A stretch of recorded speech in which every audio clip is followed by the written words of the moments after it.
November મહિનાના આ મોંઘવારીના આંકડા આવતા જોયા. આંકડા ઉપર આપણે નજર કરી.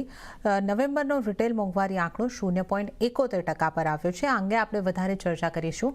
કોહિનૂર મેનેજમેન્ટ સ્કૂલના આદિત્ય શ્રીનિવાસ આપણી સાથે જોડાઈ ગયા છે. આદિત્યજી, સ્વાગત છે આપનું CNBC બજાર પર. અને જે રીતના મોંઘવારીના નવેમ્બરના રિટેલ મોંઘવારીના આંકડા આપણી સામે આવ્યા છે, મોંઘવારી જે છે એ 0.71% પર આવી છે. 0.8%નો જે અંદાજ હતો અને આપણે જોઈએ તો 0.25%થી વધીને 0.71% પર.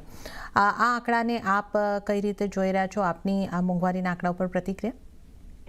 આપણે જે રીતે આપણો મોંઘવારીનો આંકડો આવ્યો છે 0.71%, તે હજુ બી કઈ એમાં એટલે કે ચિંતાજનક જેવું કહે જ નથી, કારણ કે RBI નું બેઝ ઇન્ફ્લેશન ફિગર 4% છે અને હજુ તો આપણે 1% કરતા પણ નીચે છીએ.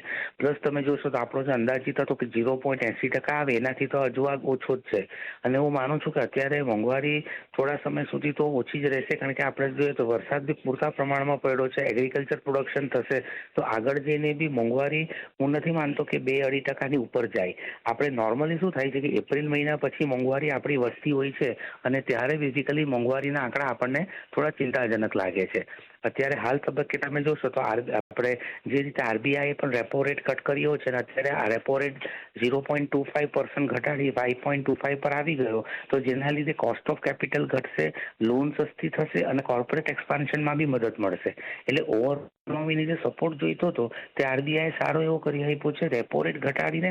અને બીજી બાજુ 1 લાખ કરોડનું જે ઓપન માર્કેટ ઓપરેશન છે કે જેમાં RBI બોન્ડ્સ ખરીદશે અને લિક્વિડિટી ઇન્જેક્ટ કરશે સિસ્ટમમાં. એટલે એ બધા જે પ્રયત્નો RBI કરી રહી છે, તો હું માનું છું કે ઇકોનોમીને એનાથી સારી એવી મદદ મળશે.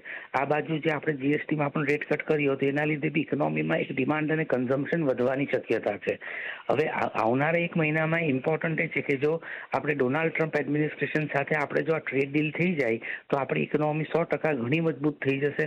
અને આ ઇન્ફ્લેશનની ચિંતા આપણે નહીવત જેવી છે, એમાં કંઈક મને ખાસ ચિંતા જેવું લાગતું નથી. ઓકે, તો ઇન્ફ્લેશનની ચિંતા તો અહીંયા આગળથી નહીવત જેવી લાગી રહી છે. વધારે અહીંયા આગળ કોઈ ચિંતાજનક આંકડા નથી. અનુમાન જે હતું એના કરતાં પણ મોંઘવારી આપણને ઓછી દેખાઈ રહી છે. એક આ રૂરલ મોંઘવારી, ગ્રામીણ મોંઘવારી અને શહેરી મોંઘવારીને જો આપણે આદિત્યજી કમ્પેર કરી લઈએ, બંનેમાં વધારો તો આવ્યો છે, પણ શહેરી મોંઘવારી વધારે વધતી દેખાય છે ગ્રામીણની સરખામણીમાં.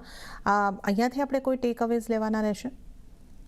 નથી, આપણે હંમેશા આપણા ત્યાં તો 70% વર્ગ હજુ બી ગામોમાં રહી છે. શહેરમાં 30% પોપ્યુલેશન જ માંડ રહેતી હોય છે. પણ આજે શહેરમાં શું થઈ ગયું છે કે ભાઈ દરેક વસ્તુમાં મોંઘવારી વધે છે. આપણે ઘરોના ભાવ તમે જોઈ શકો છો, એજ્યુકેશન કોસ્ટ છે, રેન્ટલ કોસ્ટ છે. એટલે ઓવરઓલ શહેરમાં તમને થોડી ઘણી મોંઘવારી તો હંમેશા વધારે જ દેખાય છે ગામડાઓ કરતાં, કારણ કે ગામડાનું જીવન હજુ બી સરળ એ છે. પણ હું માનું છું કે હજુ બી આપણે મોંઘવારીના સ્તર પર એવો કોઈ મોટું ચિંતાજનક નથી લાગતું, કારણ કે 4% જે આપણું બેઝ ફિગર હોય છે ઇન્ફ્લેશન, એનાથી તો આપણે ઘણા બધા ઓછા છીએ, બહુ જ એકદમ નીચે છીએ. એટલે 4% ટચ કરતા તો જો આપણને ખાસો એવો સમય લાગી શકે, તો ત્યાં સુધી હું નથી માનતો કે RBI ને કંઈક એવું હોય. અને પ્લસ તમે બની શકે કે ફેબ્રુઆરી 26માં જ્યારે RBI મોનેટરી પોલિસી આવે તો હજુ એક 0.25 બેઝિસનો રેટ કટ કરીને RBI રેપો રેટને 5%નું જે આપણો ટર્મિનલ રેટ છે એના પર લઈ આવે. કારણ કે 5% નીચે રેપો રેટ નહીં જશે એવું ઓલરેડી RBI પહેલા જ જણાવી દીધું છે કે 5% આપણો ટર્મિનલ રેટ છે.